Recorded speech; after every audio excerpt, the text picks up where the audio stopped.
जय हिंद फ्रेंड्स। उत्तर प्रदेश की सीरीज हम लोगों की चल रही थी और इसी परिप्रेक्ष्य में हमने वन डिस्ट्रिक्ट वन प्रोडक्ट देख लिया था। कहाँ कहाँ की कौन सी चीज़ें फेमस हैं, ये वन डिस्ट्रिक्ट वन प्रोडक्ट में चीज़ें आ गई थी। और साथ में उत्तर प्रदेश के विभिन्न मेले, विभिन्न त्यौहार, ये सब देख लिया था, फेस्टिवल देख लिए थे। और लास्ट लेक्चर में हमने ये देखा कि रामसर साइट्स उत्तर प्रदेश में कितनी हैं, या कितनी ऐसी वेटलैंड्स हैं जिनको रामसर साइट्स का दर्जा दिया गया है।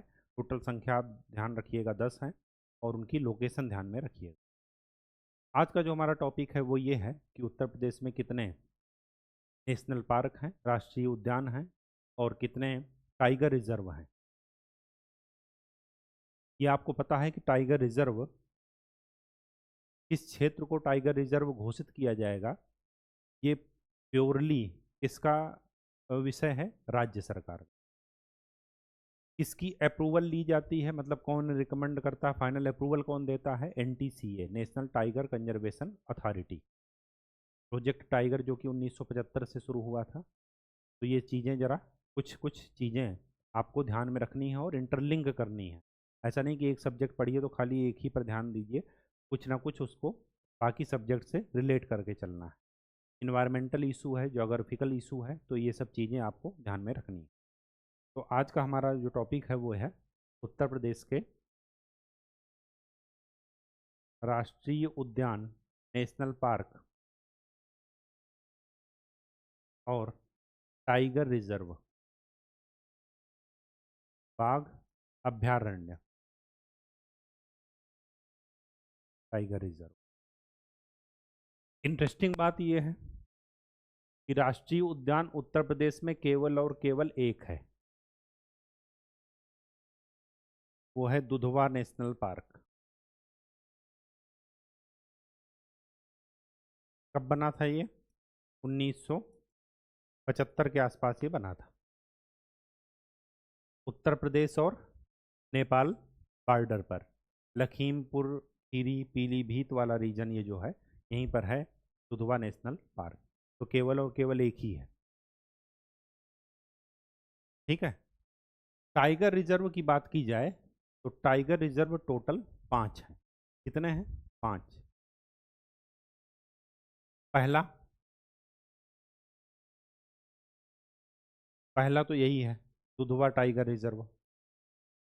ये नेशनल पार्क भी है और टाइगर रिजर्व भी है, लखीमपुर खीरी। ऐसा नहीं कि खाली एक ही जगह सीमित है, पीलीभीत का रीजन भी इसमें आ जाता है। ठीक है, मेनली लखीमपुर खीरी है। दूसरा अमनगढ़।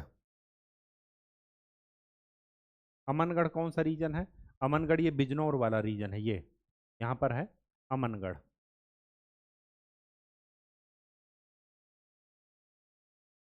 पीलीभीत के रीजन में अलग से एक टाइगर रिजर्व का नाम दे दिया गया, वो है पीलीभीत टाइगर रिजर्व। तो कितने हो गए? 3। दुधवा, अमनगढ़ बिजनौर रीजन में, तीसरा पीलीभीत। ये देखिए, ये हिमालय के तलछटी वाले राज्य हैं, जो हिमालय का जहाँ से शुरुआत होती है नीचे पादुका में, ये सारे के सारे क्या हैं? टाइगर रिजर्व मिल रहे हैं। ये अमनगढ़ जो बिजनौर है, यहाँ पर आगे उत्तराखंड में जो है जिम कार्बेट है, उसी की बाउंड्री का ये यूपी वाला हिस्सा है, अमनगढ़ नाम दे दी, क्योंकि जिम कार्बेट मेनली कहाँ पर पड़ रहा है? उत्तराखंड में। ठीक है, तो 3 ये हो गए। चौथा हो गया चित्रकूट के पास, यहाँ है सबसे लास्ट में, देखिए चित्रकूट। अगर मैं मैप ऊपर करूँगा तो ये मिट जाएगा, इस वजह से यहीं पर लिख लीजिए अपनी मैप में। चित्रकूट के पास है रानीपुर टाइगर रिजर्व।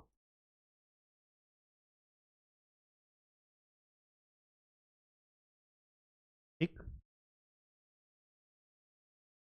4 हो गए। पांचवा है श्रावस्ती में। श्रावस्ती में एक पड़ेगा सुहेलवा। Suhelwa tiger reserve.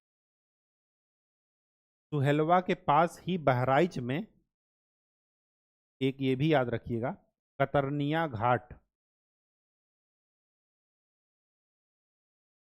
सुहेलवा, कतरनिया घाट, ये सब वन्य जीव अभयारण्य हैं। इनको टाइगर रिजर्व के रूप में बाद में नामित कर रहे हैं। जैसे दुधवा नेशनल पार्क है, उसमें कुछ हिस्से पर टाइगर भी पाया जाता है, तो उसको टाइगर रिजर्व भी बना दिए। ठीक वैसे ही तो सुहेलवा और कतरनिया घाट ये दोनों आपस में मिले हुए हैं। सुहेलवा का मेन रीजन क्या है? श्रावस्ती। और कतरनिया घाट का क्या है? बहराइच। लेकिन अभी ये वाला सुहेलवा टाइगर रिजर्व, इसको 5वां टाइगर रिजर्व उत्तर प्रदेश का घोषित किया। ठीक है, ये अभी हाल फिलहाल की बात है, जून के आसपास की बात है। तो ये चीज़ें ज़रा ध्यान में रखिएगा। पहला दुधवा, दूसरा अमनगढ़, तीसरा पीलीभीत, चौथा रानीपुर और पांचवा सुहेलवा। ठीक है, इसका नाम इस वजह से बता दिए ताकि ये आसपास के रीजन में ही है। सुहेलवा और कतरनिया घाट ये आपस में मिले हुए हैं।